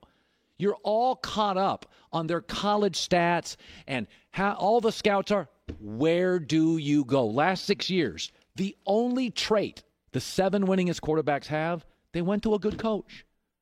Now, you can argue Bill O'Brien can't coach, but he's won his division multiple times. He can't be that bad. That's it. So the kid I keep looking at is Jordan Love. He's going to end up at like Indianapolis. Right coach, great GM, great O-line. Just to give you an example, to further it with the 7 guys who have succeeded, they ended up at pretty good rosters. Josh Allen, what were the Bills the year before he got there? 9-7. A playoff team. What were the Ravens the year before Lamar got there? 9-7. What was Patrick Mahomes? What were the Chiefs the year before he got there? Oh, they're 12-4. What was Deshaun Watson? What were the Texans the year before Deshaun got there? Well, they were 9-7. Now the Rams were 7-9, but here came McVay with him. And Carson Wentz and the Eagles weren't bad. They were basically a 500 team. The only quarterback who came into a bad team was Teddy Bridgewater. The Vikings were 5-10-1. But remember, Zimmer and Bridgewater came in together and immediately turned it around. So all you Burrow fans, he's going from the most talented college football team perhaps of my life. They had the best offensive line. They have the best receiver in college football that wasn't drafted currently. They have the best cornerback now in college football that's not draft eligible. They have the second best current running back in the draft. 2 of the top 15 players in the draft outside of Burrow. So all I'm saying is we're all caught up in what's the player? No. Where does the player go is going to determine how much he wins. Josh Allen was a circus. He was a mess. He got to the playoffs this year. You cannot overcome a crappy coach. You can't. It doesn't matter. You can't overcome a cheap owner. Tony Romo has told us, Aaron Rodgers always says, find the great quarterbacks, find the Hall of Fame quarterbacks with bad defenses. They don't exist. And Tony Romo said it publicly, find the great quarterbacks with bad owners. They don't exist. Folks, in my business, I've had the most success with my best bosses and my best teammates. I think I'm talented.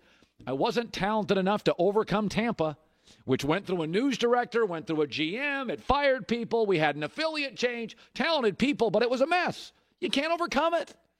So I'll tell you, the Jordan Love kid, he's going to drop down to like 7 or 8. Jordan Love's going to go to like Indianapolis, and he's going to pop.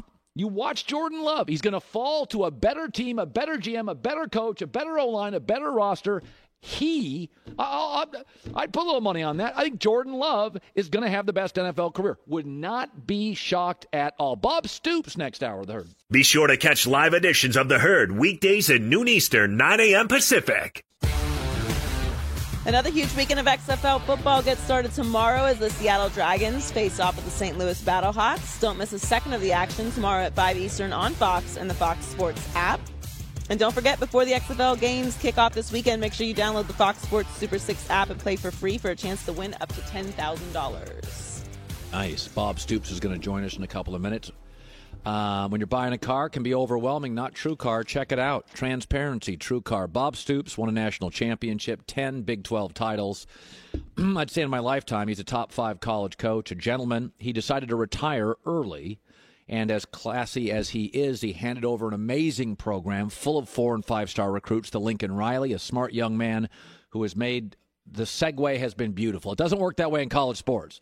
The legend leaves, and then it falls down, and then they got to, not Oklahoma. Bob handed it to a brilliant guy. The roster was stacked. And then he took some time off with his beautiful wife. I think moved up to Chicago and decided, I can't miss it. I want to come back. He's now the coach of the Dallas Renegades. Head coach and GM Bob Stoops joining us via the Coward Global Satellite Network. You know, Bob, when you retired, I remember talking to Kirk Herbstreit because I was at another company, and I said, what the hell's Bob Stoops doing? Bob Stoops could coach for 10 more years. So let's just go back to that. Was it health? Was it burnout? Why did one of the top 3 coaches, you were Dabo before I knew who the heck Dabo was, why'd you go away? Well, Colin, first, thanks for having me on. I really just felt I had run my course after 18 straight years at Oklahoma. I'm not one of those guys who feels like something has to be wrong to step away. I felt like I had just completed what I was to do at Oklahoma, and it was time to open myself up to see what else, was out there. And truly, it wasn't burnout. It wasn't health. It was more, I just wanted my own time and space, and there's no other way to get it other than to step out. And the old saying, after 3 years, be careful what you wish for. I had a little bit too much time and space to myself. I totally get that. Now let me ask you, so you go to the XFL. Bob, compare your best Oklahoma teams to XFL in terms of talent. Measure it up.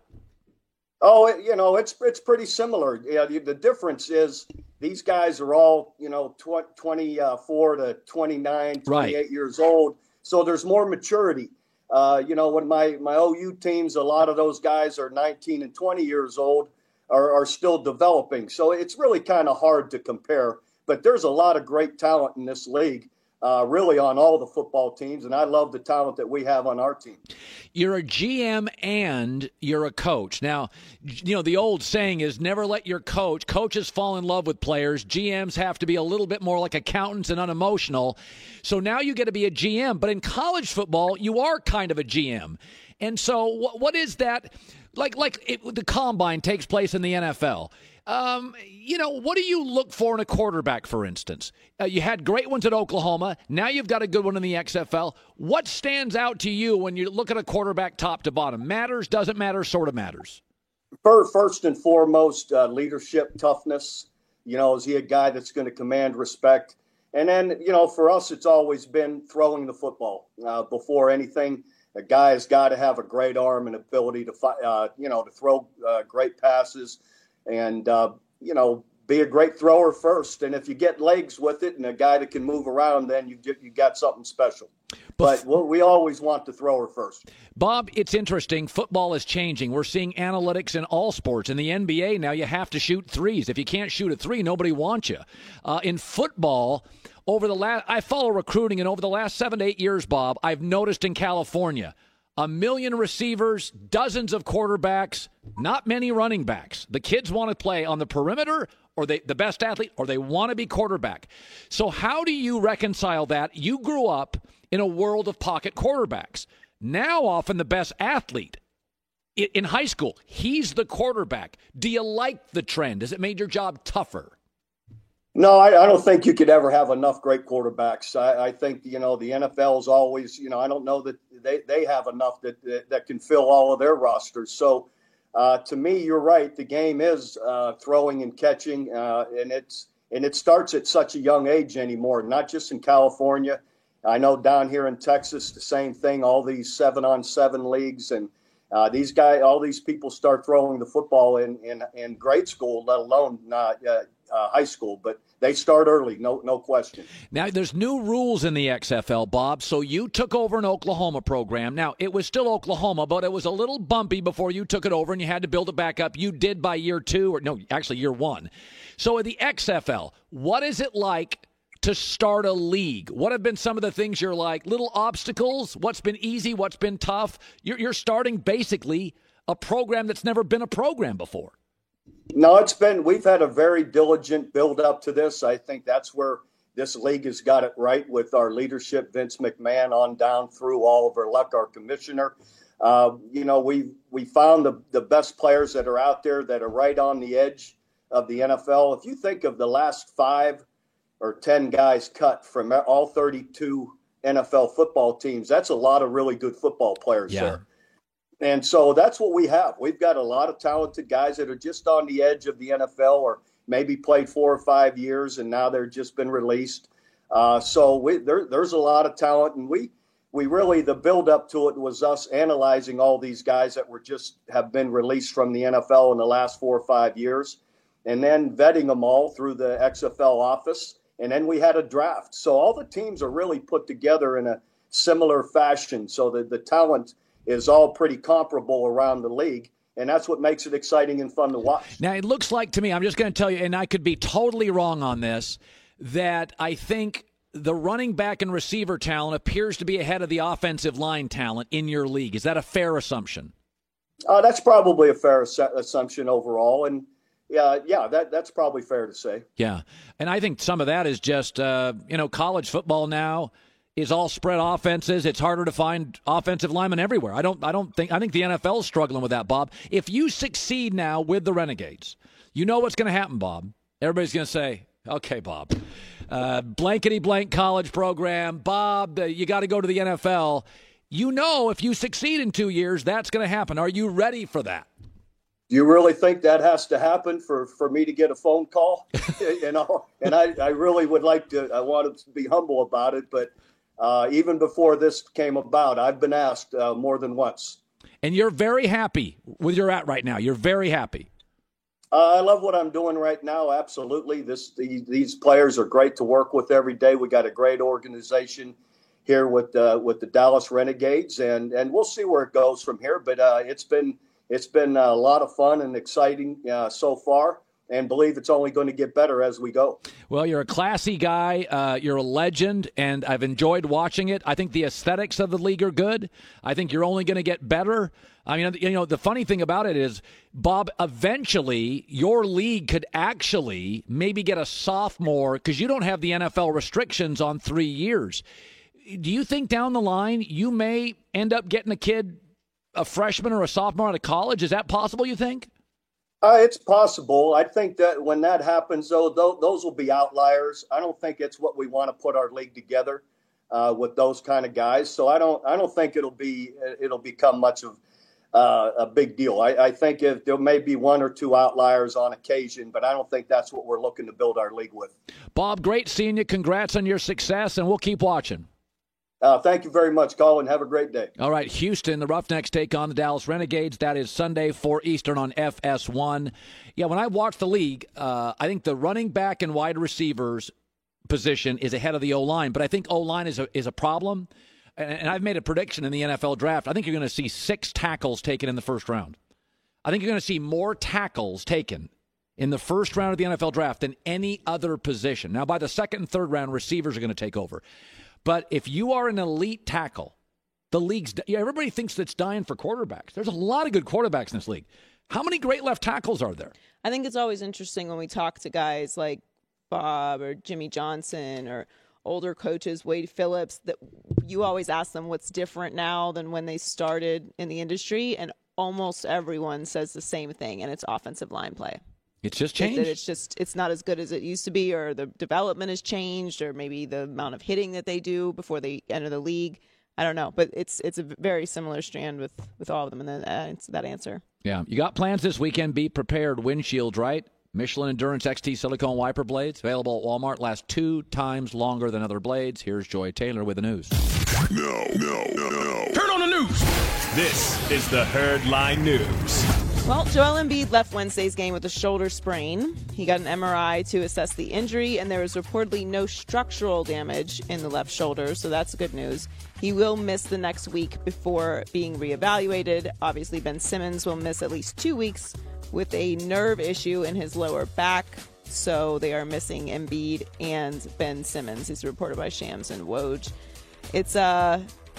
It's really not looking great for the Sixers this year. I don't want to overreact, but this is not the kind of injuries that you want to be having or issues that you want to be having at this point in the season. This is when you want to start rolling and everything is kind of seamless. And Utah, Miami, and Philly. Talent, but it doesn't feel good this morning. Yeah, all kind of different issues. Yep. But, Miami's can't get anything done on the road. They've had some injuries too, but I mean, most of it is just that they're struggling on the road. Philly's chemistry and injuries, and Utah can't figure out their backcourt rotation perfectly. This is not great for the Sixers. No. And while this is a reason why I don't think that they will be successful late into the playoffs, I mean, at some point or another, what gives with the Sixers? Well, I do think they made a decision at the trading deadline. There was a lot of rumors. They said, and I think this is probably the right thing to do, let's just let it bake.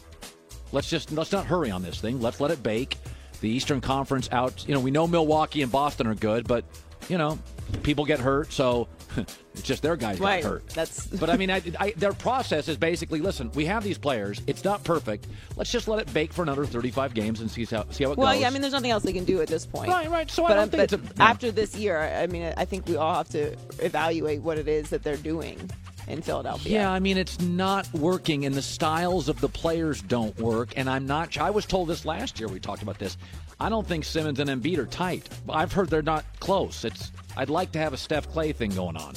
I think, right. So right. I think when chemistry is obvious, you don't have to tell us that it's obvious, right? Like, people can have issues throughout the season or this or that, stuff goes on. But at this point, and anything that you watch or anything that you consume, you can see when there's a genuine chemistry. Even when there's issues, it's resolved. and when there's something lingering that is not right. Like LeBron and Anthony Davis. LeBron didn't play last night. He's so joyful. He's so happy for Anthony Davis. Like, you can tell LeBron is secure with himself. He loves that Anthony Davis is crushing. All of us watched the Draymond Green, Kevin Durant situation and felt like that's not great. We're not there. We're not on that sideline. We don't really know what was said. We don't know what was said afterwards. But there was a lingering feeling of this doesn't work. And now look, I don't know. I think if it's obvious, you don't have to say it. Many mock drafts have Chase Young going second overall to Washington, and it could be a good fit with his close relationship with Dwayne Haskins. Oh. Yeah, me and Dwayne, we talk all the time. I knew Dwayne since high school. He definitely loves the organization, and obviously he wants me to come play with him. But and I just think we're gonna see how this whole thing turns out. Best player in the draft, not a quarterback. That's the best player. He would, if there weren't so many teams that needed a quarterback so high in the draft, he would be the number one overall pick. And everyone agrees that he is the most talented and most NFL-ready, best prospect coming out of college football. I mean, he's been compared to Nick and Joey Bosa. We know what they've already done in the NFL. They played together at Ohio State in 2017, and Young actually grew up in Maryland, less than an hour away from D.C., so this would overall be a great fit for them. I just think that it's kind of starting to get a little bit of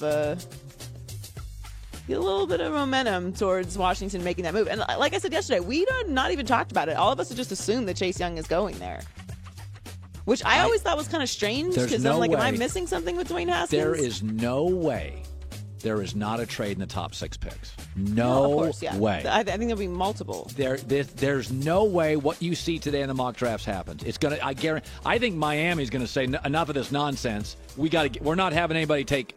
I think Miami knows who they're taking because Burrow's gone. So I think if you're Miami and you don't do that, and you miss out, it's a disaster. Unless you think Tua and Herbert and Love are just. They're too far down. Yeah, well, they're 5. So if you know, right, but there's so many. How many trades can happen in the top 5? If you know that Burrow's off the table, well, right? You know the Chargers could jump you. Is not right. There's so many teams that could jump you. I think they'll end up trading up to the second pick. I don't know what else you can do if you really want the guy. There's too many teams that are trying to get those picks. Finally, there were 2 standout performances at the Combine yesterday. This is the fun part of the Combine to me. I always love when guys have a big moment at the Combine. So Arizona State punter Michael Turk put on a show with 25 reps of 225 pounds on the bench press. There's some video of it there. Actually, I couldn't tell if that was Michael Turk or you, Colin, because this is what you do in the gym, right? That is not. I can't do 225 25 times. Has there ever been a point in your life where you've had to do that? Oh no! Like when you were playing quarterback? No, I mean I used to do the bench when I benched, but I wasn't doing that. That's a lot. When I ran track, we used to have weight room days. I was not putting up 225. It's 225 is sort of 225 25 times. Yeah. It's actually a little bit ridiculous. For strong guys, 225 is a crouton. I mean, it's just in the salad bowl. You just flick it. And that was better than every wide receiver, which makes sense. And one tight end participated in that drill. And a guy that you like a lot, Alabama wide receiver Henry Ruggs, came very close to beating John Ross's 40-yard dash. Look at this. Yeah, this was very impressive. Oh, my Lord. This is impressive. Oh, my God, so fast. So the record is 4.22. In the 40. On his first attempt, he ran a 4.27. That is just flying. Yeah. He had a dunk on the internet. Yeah. I mean, he's. Did you see his dunk? Yes. It's insane. It would be in the dunk contest. Very impressive athlete, yes. Wow. Unbelievable. Joy with the news. Well, that's the news. And thanks for stopping by. The Herd Lie News. Take advantage of Casper's end-of-season clearance sale, up to 20%, Casper.com, up until March 23rd. I thought this was interesting. I know you think I'm bashing Joe Burrow. I'm not. Daniel Jeremiah is a former NFL scout, very, very good. He has his top 50 prospects. 1, 2, 3, 4, 5, 6. LSU has 7 of the top 50. Now, I want you to think about that. There's 120 Division I programs, 85 scholarships per team. That's not who's going to get drafted. That's just the top 50. Joe Burrow played with 6 of the top 50 prospects in the draft. How many did Tua play with? Offensive. Didn't have nearly the defensive players. He had good receivers. Tua had great receivers. By the way, LSU also has the best wide receiver in the country, not draft eligible, and the best corner in the country, not draft eligible, Stingley. They also had the number 1 rated offensive line in the country. They won that award. So it's just, I'll leave. Again, this is not a shot at Burrow. Of the 12 playoff quarterbacks last year, 1 comes from a college football power, and he had huge college stats. That, I think, is the most telling thing that we talked about this morning. So here are the one. It's Deshaun Watson at Clemson. He was at a power. So the AFC playoff quarterbacks came from Louisville. That's not a football power. Louisville, Texas Tech. Tom Brady didn't start all the games at Michigan. Doesn't count. Clemson, Wyoming, Texas A&M. And the NFC playoff quarterbacks, Eastern Illinois, California, Purdue, North Dakota State, Wisconsin, Michigan State, and Russell Wilson spent 3 years at North Carolina State and Wisconsin. 1 of the 12 quarterbacks came from a college football power surrounded by NFL guys and had huge stats in college. 1 of 12. What does it tell you? You have to go through a lot of crap in college every year. By the way, tell me the list of Hall of Fame quarterbacks from Alabama, Ohio State, USC, Oklahoma. That doesn't exist. It should be linear, right? High school star, go to Alabama, be an NFL star. Doesn't work that way. It just doesn't work that way. So Joe Burrow would be unique. Huge college stats, 20 NFL guys around him, and becomes a playoff quarterback. I'm not even mentioning he goes to the worst roster in his division. It's rare. You start looking at how good LSU was last year. Folks, you can make an incredibly compelling argument that LSU was the greatest college football team ever last year. They beat 7 top 10 teams. And the last 3 they beat, they blew them all out. It may have been the best. Listen, people talk about the 72 USC Trojans, the 95 Cornhuskers. Miami Hurricanes. Yeah, the Hurricanes had a great team, Jimmy and Butch Davis around there. It may have been the best college football talent roster of all time. Of all time. They're telling me there were 6 Alabama players in the top 50. Yeah, but it's rare. This year, they're all, and their offensive line wasn't as good. It was the worst Alabama defense in 8 years. No, but overall, they had what you're great saying receivers. is very revealing, though. I mean, it's just the way it is. 12 playoff quarterbacks. 1 came from a juggernaut program stacked with NFL players and had big stats. It just doesn't happen much. That and looking at where the draft picks have gone, where the quarterbacks have gone. In the last 6 years. Where you go depends more than how much talent you have. Yeah. That's the 7 in the last 6 drafts. The 7 most successful quarterbacks of the 19 have all gone to good rosters or had good coaches. It's not who you are; it's where you land. Nobody, unless you're like Andrew Luck's, the only one I can think of that just overcame wrong coach, bad roster, terrible O line. And again, I've said Andrew Luck's the best prospect since John Elway, in my opinion. All right. Jason McIntyre, tomorrow's headlines today. Be sure to catch live editions of The Herd weekdays at noon Eastern, 9 a.m. Pacific on Fox Sports Radio, FS1, and the iHeartRadio app. Rangers Flyers Discovery Card Key Matchup. Discover matches all the cash back you earn. Credit card into your first year. 95% of places take it to discover.com/yes. Limitations apply. Jason McIntyre. We do something on Friday. Joy and I really like this. It's tomorrow's headlines today. As a former newspaper guy, an ink-stained wrench. You know what they call them? That was like 15 years ago. Sorry. I was an so you guys, wrench. you go out and you project the headlines tomorrow or Monday in the newspaper. So try to drive the narratives and really get the ball rolling. Love that word, narrative. Tomorrow's headlines today. What will the headline be if Tom Brady signs with the Cowboys? Delicious. So you're hot on this Brady Cowboys. I mean, I wonder if it's just 2 big, powerful narratives colliding and it's a perfect storm. It's A-Rod to the Yankees. It's LeBron to the Lakers on steroids. Yes. Well, I believe if this happens, the headline will be Tom and Jerry, because Tom Brady going to the Cowboys, I believe if he was able to win and they would do well, the story's still about Jerry Jones, right? He would overshadow Tom. Because he brought him in. I personally do not believe that Tom should go there. It just doesn't make sense for him. He's always going to be in Jerry's shadow. They win a game. Tom Brady's great. What does Jerry Jones have to say about it? Does Tom Brady really want that? Because, Colin, we've talked about him for several years now, quietly feuding with Belichick. Who means more? He wants to get out from that shadow and be his own guy. That's interesting. Can he do that in Dallas when Jerry Jones, the camera pans to him, 5 times a game, and it's all about Jerry Jones? And I do want to bring up the Mike McCarthy angle, okay? Have you not talked about what happened with McCarthy and Aaron Rodgers the last few years in Green Bay? Total disaster. They hated each other. Many stories on the internet about how Aaron Rodgers was cursing McCarthy under his breath. They didn't like each other. Now Tom Brady's going to want to go and play for that coach who just feuded with Aaron Rodgers? I'm surprised that isn't a bigger concern for you. All right. Tomorrow's headlines today. What will the headline be if Tom Brady signs with the L.A. Chargers? Now, that's the spot. I still think it makes a ton of sense. You like that one. I've been on this since December on this show. Tom Brady and the Chargers headline will be Brady Bolts Beantown, like a little alliteration there. Yeah. Now, the angle I haven't heard you talk about as much is the TB12 brand for Tom Brady. Yeah. Okay, you've been out here in L.A., 5 years? I've been 4 years. Yeah. Is it not a perfect mix of Tom Brady TB12, the body and mind, kind of the health and wellness brand? Yes, it's perfect for LA. Then his brand becomes bicoastal. And there is the kind of analogy with, Tom Brady would always get kind of chewed out by Belichick in the film room. Many people have talked about Belichick would be hard on Brady.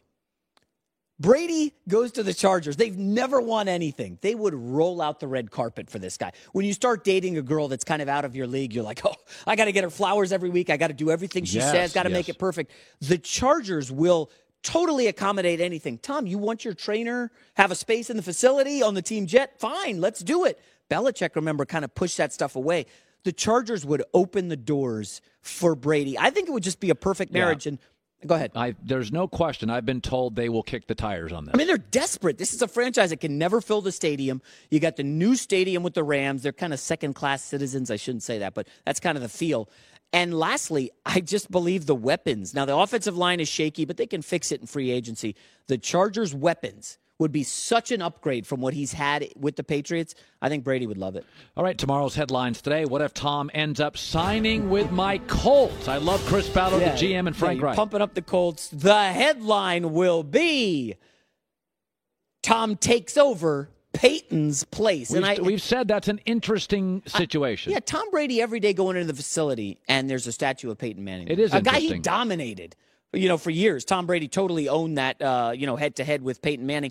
And I just wonder, can he do anything in 1 year to kind of distance himself from Peyton Manning? I don't know. It is. I think it makes a ton of football sense, but this is something. It is Peyton's place. This is now, it. Yeah. Now LeBron came into Shaq and Kobe and Magic's place, but maybe the NBA's NBA's a little different. Yeah, and look at the Colts' skill position players. I know you're in with Ballard.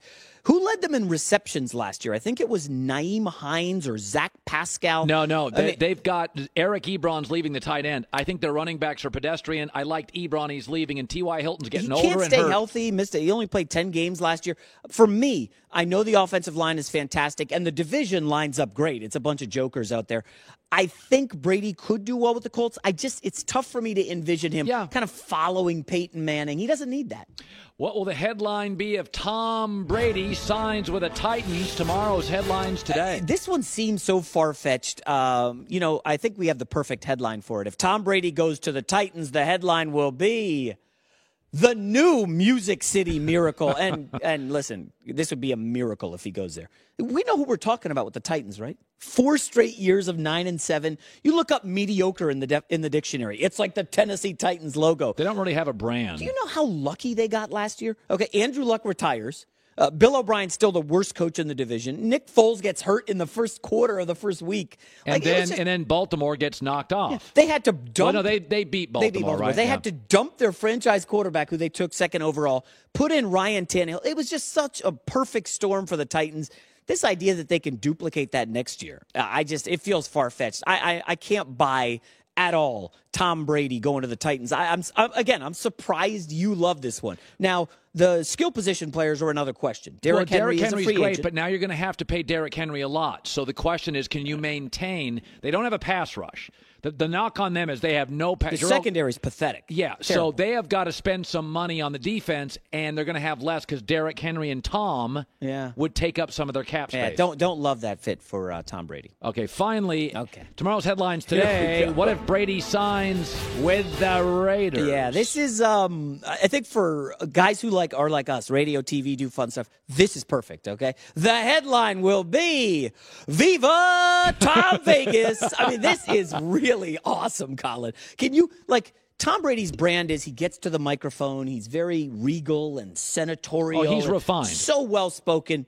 And now he's going into Sin City where it's just debauchery 24/7. It would just be the perfect storm. John Gruden. They have some interesting, there's things about it I like. What? Their running back situation's Oh, great. wow. Josh Jacobs. yeah. O-line wasn't terrible. That was good. Waller's a very good tight end. Mayock had a very good offensive draft. Yeah, he'll have another good draft. Appears to be competent as a general manager. Got to face Patrick Mahomes twice. Don't love that. You got a new city. Like, can you imagine moving from Boston, where he's the king of the city, to Vegas, where it's just like you're going to have so many friends in town, guys coming to party. Gronk's in Vegas weekly. I mean, Joy knows this. Joy, you're a Vegas regular, going to the fights.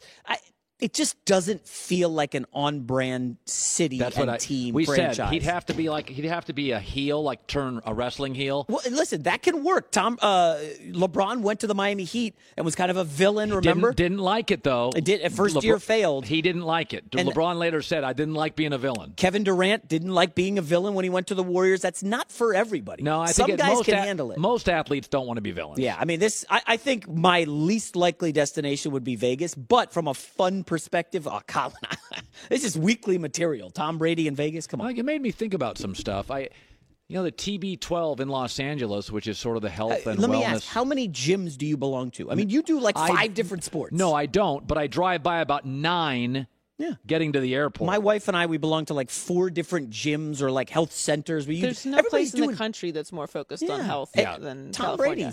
Brady's. LA specifically. Skyrocket, yeah. Very, very good stuff. Thanks for joining us today in The Herd. See you Monday. Hey, put on some Beatles. No, the Stones. How about Tupac? Come on, you gotta play Biggie.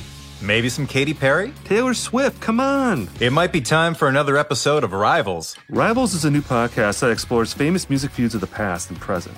Join me, Stephen Hayden. And me, Jordan Runtagh, as we go blow by blow through the best music beefs. And then debate who deserves the upper hand. Pick a side, and may the best band win. Tune into Rivals, a weekly podcast from iHeartRadio. Listen and follow Rivals on the iHeartRadio app, Apple Podcasts, or wherever you listen to podcasts.